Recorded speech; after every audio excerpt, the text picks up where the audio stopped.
La radio qui vous parle de NBA, c'est Radio Off Basket. Le basketball, c'est mieux à la radio.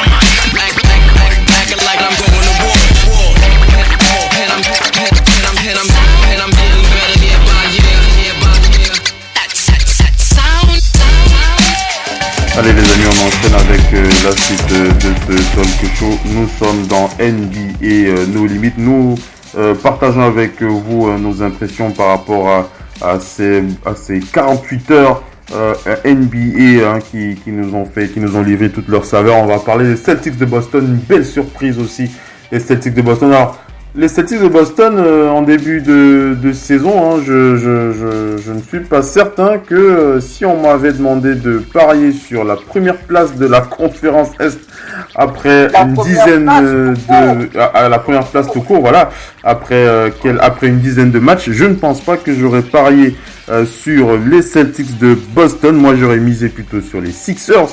Mais voilà, les Sixers qui sont 5e. En tout cas, c'est très serré. C'est très serré dans cette conférence Est. Bien malin celui qui arrivera à sortir du chapeau de cette conférence le champion. Ce sera pas évident. Les Sixers, j'en parlais tout à l'heure, 5e avec 7 victoires et 4 défaites. Ils ont le même nombre de victoires que les Bucks et le 8 de Miami. Les Raptors qui ont 8 victoires à la 2e place. Et les Celtics, une belle surprise à la première place avec 9 victoires et 1 défaite. On rappelle que le seul match perdu par les Celtics pour l'instant, c'est la rencontre face aux Raptors. Aux Sixers, pardon. C'était face aux Sixers. C'est face aux Sixers qu'ils ont perdu. Ce premier match, c'était le premier test des Sixers d'ailleurs. Match perdu. Et depuis, les Celtics ne perdent plus. Les Celtics qui sont revenus véritablement sur les bases de leur basket, à savoir une défense rugueuse, suivi d'un jeu d'équipe un jeu d'équipe parfaitement léché. En tout cas, Brad Stevens qui est revenu aux bases. Les Celtics qui ont véritablement mis derrière eux cet aspect du go-to guy, à savoir voilà, Missy, je sais, tu vas revenir avec ta phrase légendaire, les Celtics n'ont pas besoin d'un homme providentiel. Je sais que tu vas revenir dessus, mais je voulais quand même attirer l'attention des auditeurs sur les derniers événements, puisqu'il y a quand même la perte de Kyrie Irving, la perte de Al Horford, la perte de Aaron Baines, la perte de comment il s'appelle, Terry Rozier, donc des joueurs clés quand même, des joueurs importants qui sont partis, et les Celtics qui se sont on peut dire qui se sont véritablement concentrés sur leur base. Et nous avons un Jason Tatum qui joue bien, malgré le dernier match, il a été quand même assez maladroit, mais il joue bien. Jaylen Brown qui commence maintenant à voir la justification de ces centaines de millions signés. Jaylen Brown qui est là.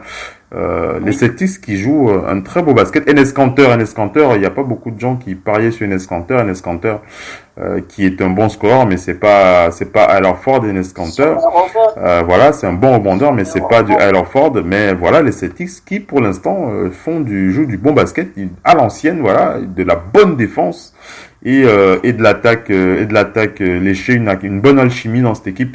Missy, tu vas réagir, le doc, sur les Celtics? Les Celtics sont surtout revenus à une chose qui a fait l'histoire de cette franchise. C'est évidemment l'homme providentiel qu'ils n'ont jamais eu. Cette franchise a toujours joué sur le fait que de celui qui est au bout du banc, donc le remplaçant, jusqu'à tous les titulaires, tout le monde doit être productif sur un terrain, tout le monde doit faire. Et là où ils sont bien, pourquoi le début de saison est extrêmement bien réussi, c'est parce qu'il y a de la dynamique de tous ces petits jeunes-là. On les oublie pas, les Williams et autres, tous ces petits jeunes-là qui ont toujours une action qu'on retient. Dans chaque match, il y a toujours une action. d'un petit jeune de Williams et autres, les dunks, c'est l'énergie folle. L'énergie folle quand ces petits jeunes-là, ils sortent du banc, ils sont contents. Surtout ce qui est bien cette saison à Boston, c'est la paix retrouvée du vestiaire. Voilà. Ouais. C'est la paix retrouvée du vestiaire. Ils sont tranquilles dans leur tête, tu veux dire? Tu veux dire qu'ils sont tranquilles dans leur tête, tu veux dire? Oui, ils sont tranquilles dans leur tête. C'est la paix du vestiaire retrouvée. Les jeunes ne disputent pas le leadership à Kyrie, qui n'est bon plus là. Et les jeunes ne disputent pas le leadership aux anciens. Faut bien, les jeunes ont bien... Chacun connaît sa place. Chacun connaît sa place. Les jeunes sont là pour se faire remarquer. Les jeunes sont là pour se dire, bon ben si je peux rester le plus longtemps au Celtic, c'est bon. Si ce n'est pas au Celtic, il faut que je me fasse remarquer pour aller ailleurs. Le Ernest Cantor, c'est bien pourquoi. Parce que souvent quand vous avez des rebonds, l'équipe qui a les rebonds, ça veut dire que vous avez les secondes chances. Les secondes chances, quand vous avez un rebond, c'est une seconde chance. Si vous n'avez pas marqué, c'est une seconde chance de marquer. Quand vous prenez un rebond, c'est une seconde chance de vous dire, ben, je vais marquer. C'est ça qui est parfaitement bien. Il y a l'alchimie, il y a un Jalen Brown concerné, un Jalen Brown retrouvé dans cette équipe des Celtics. Mais le seul problème, le seul bémol que j'ai avec cette équipe des Celtics, c'est le débarrage des matchs. Les Celtics, d'ailleurs, Kemba Walker l'a dit, les Celtics ont énormément de mal à démarrer les matchs. Ça, c'est problématique. C'est problématique. Il faut qu'ils se mettent au diapason pour démarrer les matchs quand ça démarre. En même temps que c'est problématique, après, bon, maintenant, on peut se dire, bon, on a cette capacité, justement, à jouer dans les 3e ou 4e quarts-temps. On peut récupérer une situation qui est mauvaise. Mais on sait très bien que, pour le moment, ça marche. Nous sommes en début de saison. Mais en fin de saison, quand les organismes ont déjà beaucoup de matchs derrière, sont lourds, la fatigue s'accumule, est-ce que vous faites les mêmes efforts pour récupérer un match? Donc, vaut mieux être dans la bonne dynamique pour démarrer les matchs. On l'a encore vu face aux Wizards, ils ont été très bons dans l'exercice de conclure face aux Dallas Mavericks. Le fait qu'ils soient en tête, c'est une petite surprise. Mais c'est néanmoins pour moi, dans cette conférence S, l'équipe avec les nouveaux joueurs dont la chimie a pris tout de suite. La chimie prend tout de suite parce que quand quelqu'un entre dans un match, il sait tout de suite qu'il faut qu'il soit productif et tout ça. Avec la perte, je me disais, bon, avec la perte de Gordon Hayward, qui est quand même content que la blessure ne soit pas plus grave. Mais avec la perte de Gordon Hayward, je me disais ça allait poser souci. Mais cette équipe de Celtics commence à avoir beaucoup de certitudes.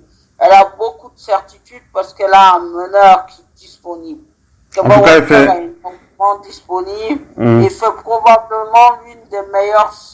On va faire réagir le doc en termes d'efficacité, voilà. Le doc ONP sur les Celtics de Boston, est-ce que tu es aussi un petit peu surpris après une dizaine de matchs ou pas du tout? C'est vrai que tout ça se tient dans un mouchoir de poche quand même, entre 9 victoires, 8 victoires, 7 victoires.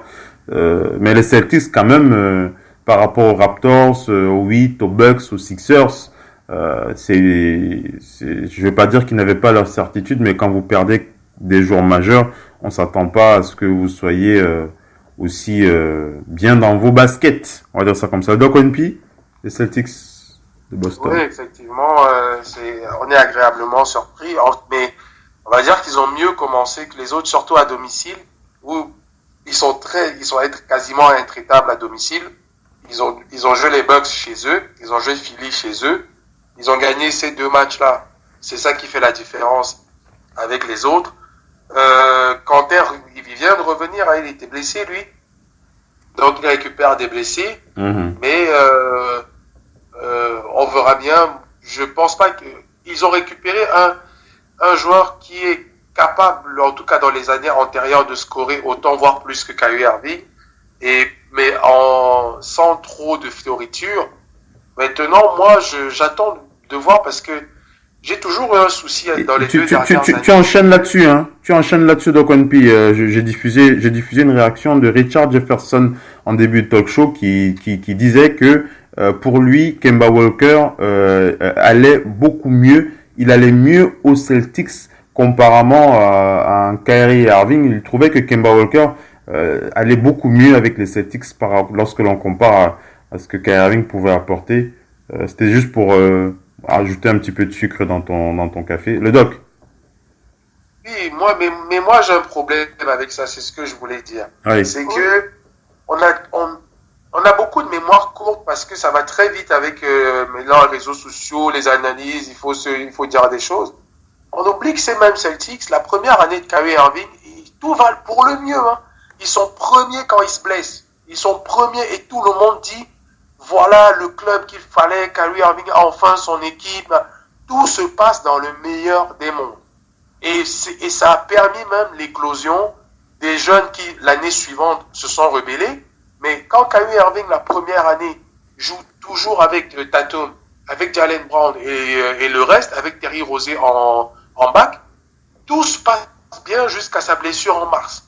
Tout se passe très très bien. Il y a les meilleurs éloges du monde. Kyrie Irving est en train de transmettre. Je me rappelle même d'un sujet qu'on avait eu, que Kyrie Irving est en train d'avoir son ADN pris à LeBron James. Il est en train de leur transmettre là-bas. C'est ce qu'on sait tous. Et ils ont fait de super playoffs. On a même donné aussi du crédit à Kyrie Irving qui a permis à certains de se développer au courant de la saison et d'avoir de la confiance et de jouer ses playoffs. Donc tu dis c'est la blessure qui a tout foutu en l'air, quoi.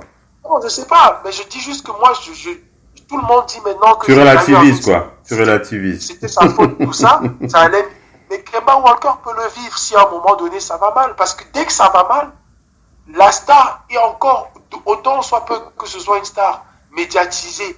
Parce que Kyrie Irving a eu cette chance, qui est devenue une malchance, c'est que dans son parcours, il y a eu LeBron James. Et que quand il y a LeBron James, tu peux avoir du très bien comme du très mal, mais tu as toujours quelque chose autour de toi. On a toujours quelque chose à dire sur toi. Et j'ai envie de dire que Kyrie Irving, première année, avant sa blessure, il a rendu les Celtics meilleurs de la partie, en fait, de la vie des gens qui vivaient cette période-là.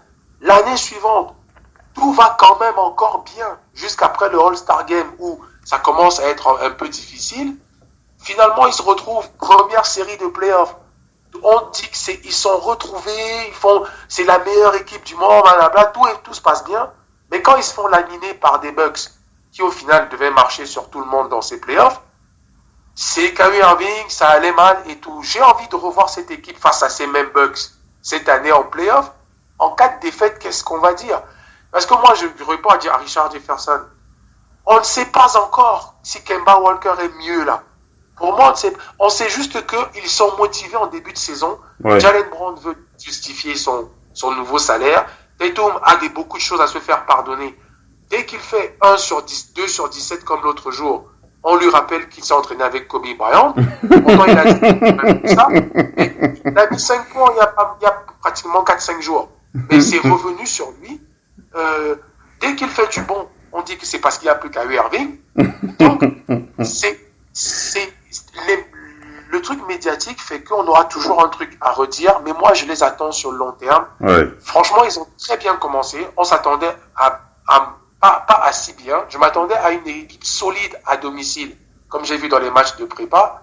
C'est pas mal ce qu'ils font, surtout même quand il manque un joueur. Ils ont perdu Gordon Hayward, je sais pas combien de temps. Pourtant sa saison commençait de façon superbe. Mm-hmm. On va voir la suite. On va voir. Ça va commencer à se rééquilibrer petit à petit, mais il valait mieux commencer comme ça pour eux. Il valait mieux, effectivement. Est-ce que vous voulez réagir sur une dernière équipe avant qu'on enchaîne avec les Raptors de Toronto? Vous pensez à une équipe en particulier sur laquelle vous voulez réagir? Sinon, on enchaîne. Non, moi, c'est les Hawks. Hein. Missy, Les Hawks, vas-y, les Hawks. Le doc, toi, tu voulais parler de qui? Juste non, pour moi, savoir. c'est sûr. Le doc, tu voulais parler de qui? Non, c'était par Hawks et Pistons parce que les Pistons, il se passe un truc. D'accord, bon, on écoute Missy d'abord avec les Hawks et toi avec les Pistons, ok. Vas-y, Missy, qu'est-ce que tu veux dire Non, sur les moi, Hawks? les Hawks, c'est vraiment ce très bon Trae Young qu'on voit bon actuellement. On avait dit au moment de la draft qu'il avait du talent. Et là, son talent est pleinement en train de s'exprimer. Bon, là, je pense que pour ma part, J'ai l'impression qu'avec avec le départ, avec l'absence de Jason Collins, c'est un petit peu il y a un petit peu d'eau froide en ce moment. On attend le retour de Jason. Jason qui a été écarté pour des soucis liés à des infractions liées à la réglementation sur la drogue. Mais bon, ça n'empêche pas que Trae Young reste un magnifique basketteur. Mais je veux dire, tu comprends ce que je veux dire, Missy? Jason Collins. Vas-y. Vas-y. je comprends tout à fait ce que tu veux dire, mais moi, je veux quand même me focaliser sur ce joueur qui Oui. s'appelle Trae Young. Oui. Moi, je dis toujours, parce que moi, je suis une ancienne qui regarde le basket depuis les années 90. Et j'ai toujours dit, j'aime le basket pour ça. J'aime le basket pour cette possibilité de me dire que si j'ai vu jouer Léo Ladouan et autres Michael Jordan, je me dis, il y aura toujours un joueur qui va amener quelque chose de plus. Un joueur en plus qui va être différent. La NBA, c'est pour ça. La NBA est une machine à produire les talents pour des raisons toujours différentes. Et on est ravis d'avoir ce Trae Young et d'avoir des joueurs comme ça. Ouais. Parce que la NBA a toujours une histoire à raconter. Quand vous avez toujours une histoire à raconter, c'est l'une des meilleures ligues sportives au monde. Donc cette ligue-là, elle concentre les meilleurs joueurs et les talents sont toujours là pour des raisons différentes. Je crois qu'il n'y a pas de mieux d'avoir une comparaison entre lui et un petit peu Steph Curry. Il fera son chemin, mais en tout cas, il en prend bien la bonne voie. Et la manière dont il aide cette équipe des Atlanta Hawks, c'est juste formidable. Trae Young qui tourne à 28 Il est points. capable de tout faire sur un terrain en tant que meneur. Voilà. 28 points pour Trae Young, 4 rebonds, 8 passes décisives. Voilà, il mérite vraiment ce big up missile. Donc, NP, tu voulais parler des Pistons. Oui, déjà, big up à Trae Young, c'est ce que j'allais dire. Parce que Oui. voilà, il arrive à aller chercher des victoires on the road comme ils ont fait l'autre jour, face notamment au Sport, et encore là, face, je sais plus, c'était Portland, je sais plus qui. Donc, vraiment, big up, c'est très fort ce qu'il fait. Maintenant, les Pistons, le retour de Blake Griffin, qui je me demande vraiment où va aller cette équipe, qui sa belle surprise, Luke Kennard, essaye de nous faire un peu sourire en regardant cette équipe. En ce début de saison, André Drummond, que moi sur les 10 premiers jours j'ai considéré comme le meilleur pivot de la ligue. Bon, après avec la bagarre des deux ténors qui a été écarté, mais André Drummond faisait quand même des gros double. Hein. C'était beaucoup de matchs à plus de 20 points et de 20 rebonds. Mais on sent que c'est pas son truc et que heureusement que Luke Kennard est là parce que la santé de Derrick Rose, c'est comme ci, comme ça. Il a très bien commencé, mais maintenant c'est reparti encore pour pour des absences, des retours, des absences. Blake Griffin, son retour l'autre jour, où un match qu'il devait gagner facilement face à une équipe qui était en back-to-back. Il a sevré les autres parce qu'il avait soif de ce ballon. Et au final, ça a été une défaite toute bête. Smith, c'est un peu compliqué. Non, pas Smith, excusez-moi. Reggie Jackson n'est toujours pas revenu. On ne sait pas quand. Cette équipe, franchement, ça ressemble encore à une saison galère. Ils se battent avec les armes qu'ils ont. Mais quand je vois Détroit, ça me fait assez mal. Parce que, au complet, cette équipe peut se battre encore pour une place de play-off. Mais la santé des joueurs, les allers-retours, l'alchimie n'a pas le temps de se créer. Ceux qui ont vu Détroit en début de saison, franchement, il faut voir que Luke Kennard et André Drummond nous ont fait grave plaisir, mais c'est inconstant. Le retour de Blake Griffin s'est fait et depuis absent. Je rappelle simplement le classement. Les Pistons 13e de la conférence Est avec 4 victoires pour 8 défaites. Les Bulls sont au-dessus des Pistons avec 4 victoires et 7 défaites. Toi bien que les Pistons étaient 7e encore il y a encore quelques jours, ouais. Mais le problème, c'est que je m'inquiète vraiment pour cette équipe parce que tel que je vois venir les choses, chaque fois que je regarde les blessés ou bien avant de faire mon ticket de paris sportif, je regarde, ça me permet de regarder les joueurs présents, absents, les pépins physiques. Détroit est parmi les équipes qui enregistrent chaque fois les joueurs, et les joueurs majeurs, ce ne sont pas des joueurs de deuxième plan. Mais bon, j'espère pour eux que d'ici janvier, tout leur roster pourrait être sur pied parce qu'ils pourraient surprendre beaucoup. Et quand je parle d'eux, ça me fait le parallèle, je le fais aussi sur les Pelicans de la Nouvelle-Orléans, qui étaient nos petits chouchous qu'on attend cette année. J'espère vraiment que d'ici fin d'année, leurs soucis de santé vont se résoudre parce que pour une fois que Antoine Moore et Jrue Holiday sortent de l'infirmerie, c'est Ingram qui a des soucis, c'est tel autre qui a des soucis. C'est vraiment pénible cette saison au niveau blessure pour l'instant. Ouais, c'est vrai. C'est vrai que c'est compliqué pour les Pistons de Détroit. On va enchaîner avec les Raptors. Il y a beaucoup de choses à dire. Rapidement, Missy, après j'enchaîne avec les Raptors. C'est aussi au niveau de l'entraîneur. Hein. Moi, je me pose beaucoup de questions par rapport à Dwayne Casey. Comme je m'en posais autant quand il était head coach des Raptors. Voilà. D'accord. Allez les amis, on enchaîne avec les Raptors de Toronto. On va partager avec vous l'interview de Pascal Siakam et on va avoir une inside des Raptors avec cet expert from the Athletic. J'ai donné son nom tout à l'heure. Je reviens sur mes notes. Il s'appelle Blake Murphy. Il va nous raconter un petit peu ce qui se passe dans cette franchise qui nous fait extrêmement plaisir. Restez bien connectés. La radio qui vous parle de NBA, c'est Radio Off Basket. Le basketball, c'est mieux à la radio. La radio qui vous parle de NBA, c'est Radio Off Basket. Le basketball, c'est mieux à la radio.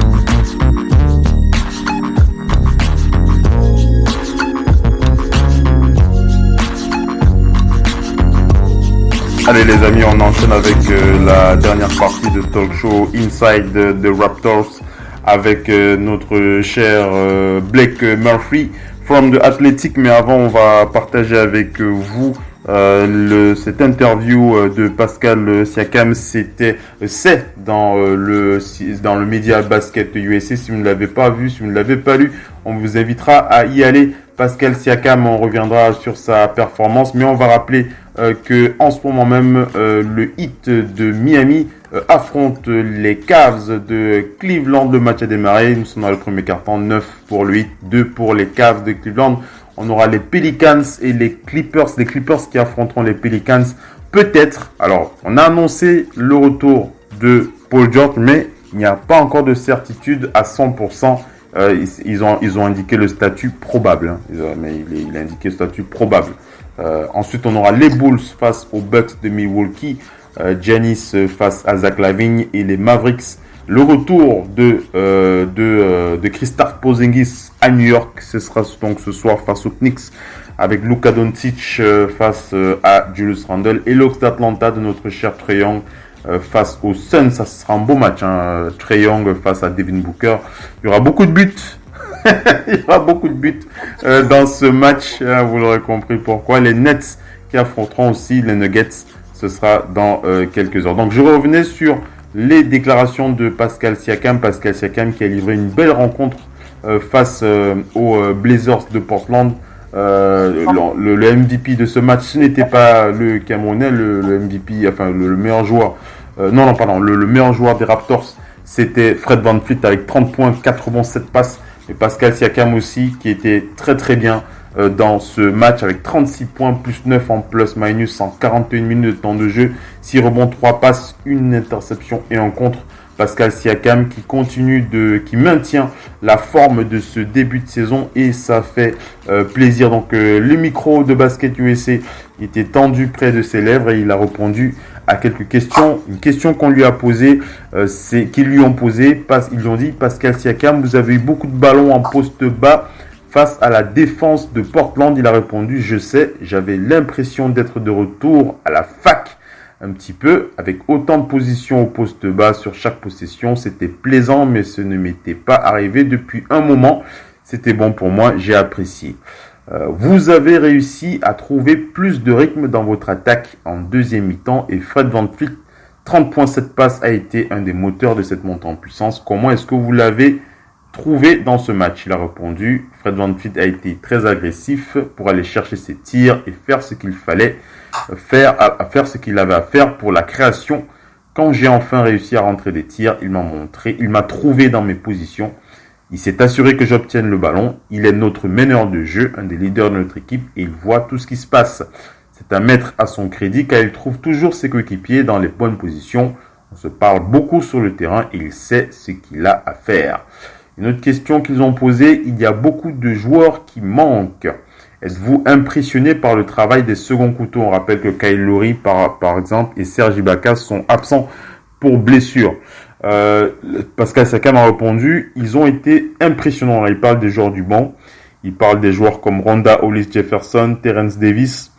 Il dit: ils nous ont apporté beaucoup d'énergie. Ronda Hollis-Jefferson est super pour notre équipe. Terence Davis aussi, Chris Boucher, Matt Thomas, ils apportent tous quelque chose. On a évidemment besoin de Kyle Lowry, Serge Ibaka et OG Anunoby qui sont blessés. C'est difficile, mais les gars ont répondu présent. Une autre question: vous avez eu droit à 59 secondes de repos. Les avez-vous appréciés à leur juste valeur? Il a rigolé et il a dit: oui, je les ai pris. J'imagine que c'est mieux que de jouer l'intégralité du match.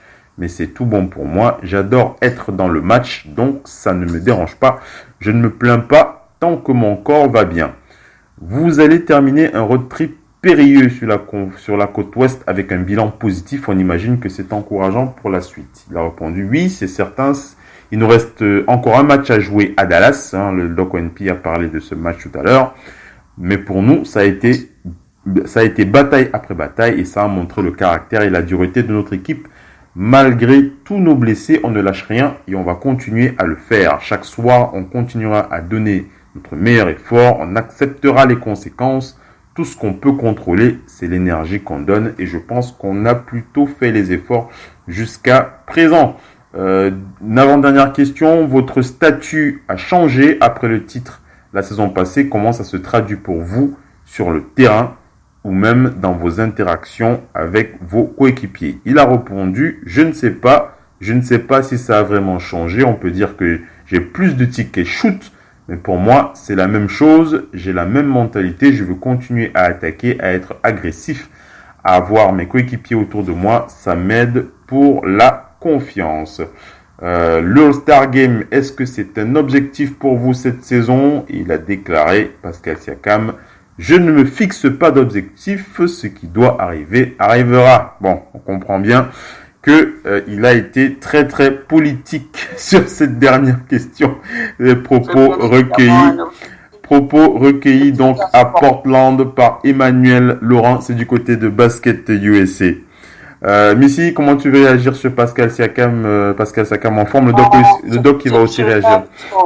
C'est exceptionnel ce qu'on voit de ce gamin camerounais qui n'était clairement pas destiné pour être basketteur professionnel. Mais il y a une chose qui est extrêmement bien sur Siakam, qu'on a vu sur les premiers Africains qui sont allés à la NBA, c'est comme les Olajuwon. C'est des gens qui étudient énormément le jeu. C'est l'étudiant du jeu. Quand vous avez commencé un sport très tardivement, vous devenez forcément un étudiant du jeu. Parce que vous n'avez pas la maîtrise de tout. N'ayant pas la maîtrise de tout, vous êtes là.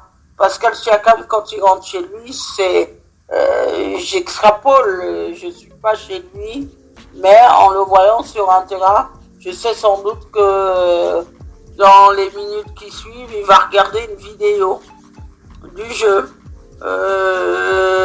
C'est comme Big Up à lui qui s'est retiré, Tony Parker.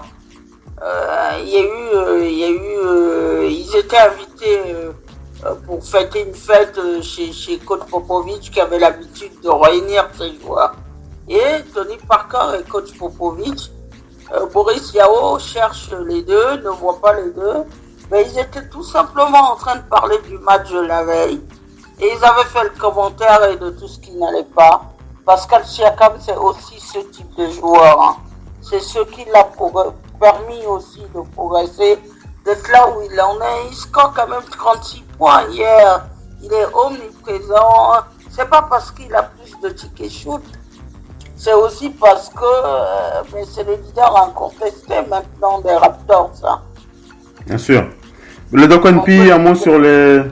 Le Doc, un mot sur les Raptors, tu voulais aussi en parler, parce que tu parlais de Pascal qui maintient... Ouais. C'est surtout défensivement, ils ont de l'énergie, ils jouent à l'énergie. On s'est dit, moi franchement, quand on annonce que Laurie et Ibaka sont pas là pour la majeure partie du road trip, et quand je vois les équipes qu'ils ont à affronter, je me pose la question comment ils vont finir ce road trip. Et Van Vliet, on parlait de ce duo, hein, les deux qui n'ont pas été draftés. Dès qu'on leur donne des responsabilités, le début de saison, c'est parce qu'il y a Laurie que Van Vliet respecte cette hiérarchie. Mais en prolongeant aussi Van Vliet, je peux te dire, ils sont en train de voir l'avenir se dessiner devant eux. Puisque Laurie a été prolongé que d'1 an, ils sont vraiment, et je me pose même la question si les dirigeants, après ce road trip, ne vont pas se dire pourquoi on a donné 31 millions à Kyle Lowry 1 an de plus. Parce que ça se dit, ils sont en train de voir leur duo d'avenir travailler là. Tout simplement là, comme ça, devant leurs yeux. Et nous, on le sait déjà parce que, mais il y a toujours un petit doute parce que la NBA, c'est ça, c'est pas, il faut pas jurer sur les performances du moment, c'est sur le long terme. Mais Van Vliet, après ses finales dernières et après son début de saison, avec Pascal, est-ce que les certitudes des Raptors ne sont pas là pour créer autour de ces deux-là? Parce que leur but, on le sait bien à Ujiri, c'est de se dire qu'il a verrouillé déjà Pascal pour éventuellement attirer une autre star. Au cas où il y a une star disponible, parce qu'il faut attirer du monde à Toronto, c'est pas tout le monde qui veut aller là-bas.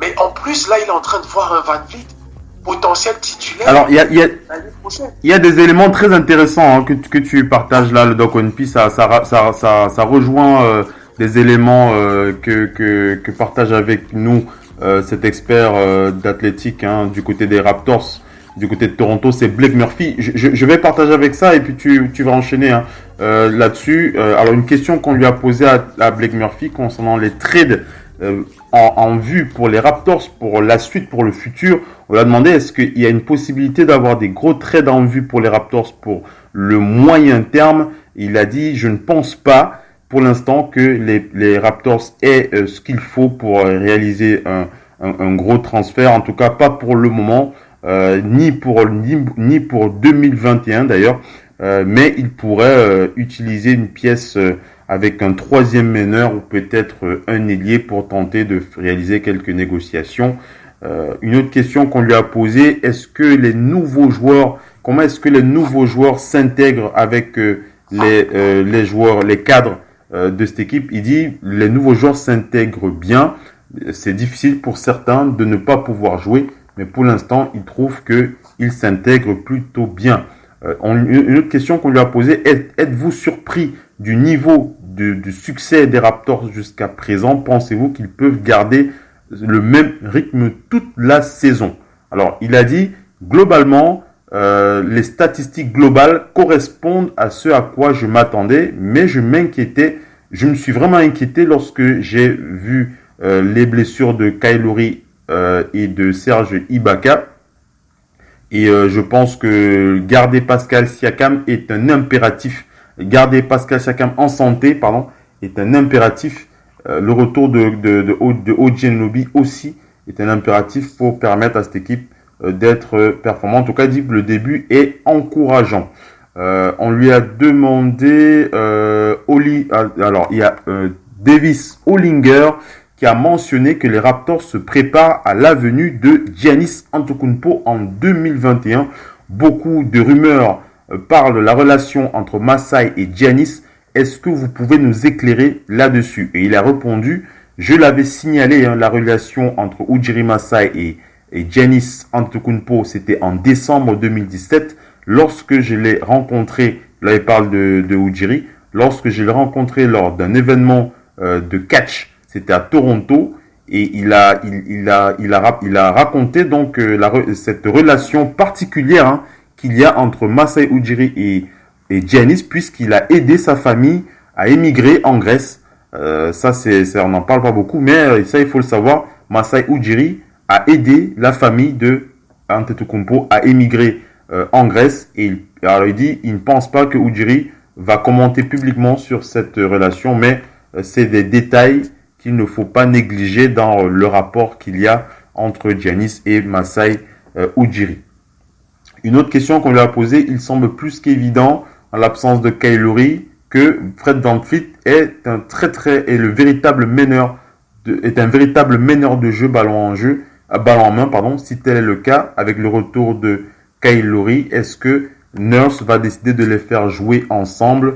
Et il a dit j'espère, car il dit Kyle Lowry et Fred VanVleet ont tous les deux une grande valeur pour les Raptors. Ils savent bien se démarquer, ils savent tirer. Je serais surpris que Kyle Lowry et Fred VanVleet ne soient pas associés sur le parquet ensemble. Une autre question qu'on a posée, de quoi pensez-vous que pourra accomplir OG Anunoby cette saison? Est-ce qu'il peut réagir? Est-ce qu'il peut être MIP comme Pascal Siakam? Il a répondu, je préfère mettre les fans en garde contre du Siakam-like avec OG Anunoby. Ce n'est pas comme ça que moi je le vois. J'apprécie beaucoup OG Anunoby. Il m'a véritablement impressionné, mais je pense qu'à l'heure actuelle, il ressemble véritablement à un joueur d'élite. Peut-être, il peut être top 5 dans les meilleurs défenseurs individuels de la ligue. Offensivement, il grandit aussi. Mais voilà, c'est un joueur qui est véritablement très important dans l'effectif des Raptors. On lui a posé quel est l'entraîneur qui s'occupe de la défense cette année. Il a répondu la structure du coaching staff de Nurse a cela de particulier que tout le monde, c'est un système en rotation, donc il n'y a pas un coach attribué à une seule aspect du jeu. Les assistants coachs ont l'habitude de tourner et de s'occuper un petit peu de tout. Il n'y a pas un assistant spécialiste pour la défense. C'est ce qu'il explique du côté des Raptors. Il dit, on lui a posé la question, en supposant que la saison de Fred VanVleet se poursuive, comment est-ce que vous voyez le marché des agents libres? Est-ce que Fred VanVleet serait capable de baisser son salaire par rapport à la loyauté qu'il a pour la ville? Il a répondu, je ne pense pas qu'il va le faire ou qu'il devrait le faire. Lorsque vous méritez votre contrat, vous devez le demander. Il n'y a aucune discussion là-dessus. Il faut qu'il demande son contrat. L'état de la blessure de OG Anunoby, il a parlé d'une échymose à la rétine. OG Anunoby qui souffre d'une échymose autour de l'œil qui a provoqué des douleurs et une sensibilité à la lumière. Mais il devrait jouer samedi face aux Mavericks de Dallas. Et une question que j'ai dû louper, une question qu'on lui a posée concernant la possibilité d'offrir un max à Fred VanVleet et OG Anunoby. Et il avait répondu, j'ai pas les détails là, mais j'ai vu ça quelque part où il disait que c'était possible, que c'était véritablement possible de le faire, qu'il ne voyait pas vraiment les Raptors se séparer de ces deux joueurs. Le Doc ONP, est-ce que tu voulais réagir sur un point en particulier? Sinon, je voulais vraiment... Le Doc? Non, je disais juste que défensivement, c'est lourd. Quand Laurie et Ibaka, deux gros défenseurs, sont pas là, on est inquiet. Anunoby vient, il fait son boulot, il n'est pas là. On est encore plus inquiet, mais ils arrivent à gagner quand même parce que il y a des autres qui se font au groupe et ils ont le même objectif, la même motivation, ça court, ça défend et qu'ils ont deux joueurs offensifs autour desquels l'avenir est en train de se dessiner. Et je disais, quand tu as Van Vliet et que tu as Pascal Siakam à ce niveau, je peux te dire que même un Kawhi Leonard, et on l'a dit, peut s'asseoir et se dire, est-ce que je n'étais pas là en présence d'une équipe qui peut aller prendre un back-to-back? Parce que, au final, quand tu les vois jouer comme ça et tu dis qu'ils ont perdu leur meilleur joueur, n'imaginons même pas s'ils étaient restés, ils ont mûri d'un an, ils ont le cœur du champion, et comme tu as dit, ils sont en train de jalonner les garanties pour attirer un lourd dans les années futures et proches. Et là, ça va faire mal. Ouais, c'est clair. Mais par contre, Phil, j'ai une dernière question. Vas-y. On va bien voir si les gens seront assez intelligents avec ce que Pascal fait. J'espère qu'il va continuer sur juste les 45 prochains jours, 30-45 prochains jours, pour être dans le 5-30 de cette conférence Est, pour l'instant qu'il mérite. Parce qu'on sait bien que le 5-30 et les fans, c'est un autre problème. Donc, quand ça va commencer, ce sera aussi une part de notre responsabilité, mais en général, est-ce que les gens, parce que All-Star, il sera, il n'y a pas de problème. Maintenant, est-ce qu'il aura sa place qu'il mérite dans ce 5-30 parce qu'on va aller nous foutre n'importe quel joueur qui sont n'importe là. Et actuellement, dans la conférence Est, poste 3, stretch 4, il n'y a pas mieux. Il n'y a pas de discussion. En tout cas, c'est vrai que c'est une véritable question et c'est un débat qui se discute, puisque même sur le réseau Radio Off, j'ai vu qu'on en parle même sur WhatsApp. Là, il y a beaucoup de débats sur la position, le nouveau statut du Camerounais, Pascal Siakam. On est arrivé à la fin de Talk Show NBA No Limit. Est à présent terminé. On va remercier les panélistes et les auditeurs qui étaient connectés avec nous. Le Doc One Piece, c'était vraiment super d'avoir sur le parquet de la Radio Off. Et on se dit à la prochaine, le Doc. Dimanche, on sera là. Je serai là dimanche, il n'y a pas de souci. Tu es là, il n'y a pas de souci. Voilà, merci le Doc One Piece. Missy, merci d'avoir été connecté avec nous. Une belle émission avec toi pour la reprise. On va se dire à dimanche pour Total Africa NBA. Et on reste connecté sur le basket. Il y a encore plein de matchs à venir. N'hésitez pas à encourager tous les joueurs du continent. Il y a vraiment une dynamique. On voit Silva, on voit plein d'autres cette année. Les gens sont vraiment en train de saisir leur chance dans cette ligue où le basket est finalement international et seuls les meilleurs ont le droit de citer. Voilà. Merci Missy, merci le Doc. Passez une bonne fin de semaine et on se dit à dimanche pour Total Africa NBA. Merci les amis. Merci d'avoir été connectés avec nous sur le parquet de la Radio. C'était Oncle Phil le basket sur ce talk show avec Missy depuis Paris, le Doc One P depuis Angers. On vous dit à la prochaine. Restez connectés sur la radio numéro 1 sur la NBA. Radio Hall of Fame Basket, la radio partenaire officielle de cette belle ligue. Ciao les amis. Bye bye. Davis again. What a silky smooth stroke. Davis, my goodness, is this guy good? Davis, a three. He's doing it all. 30 for Anthony Davis. Davis to the rim. So it's just a breath of fresh air that they have some NBA talent on the floor like Embiid. There's a perfect example of Embiid. Nodding his head down the other end, impressed with the 76ers start to the 7 feet. Embiid with the block. The course of the preseason of how special he can be. With great confidence, and then Robertson with the second shot and assist. Embiid comes through. La radio qui vous parle de NBA, c'est Radio Off Basket. Le basketball, c'est mieux à la radio.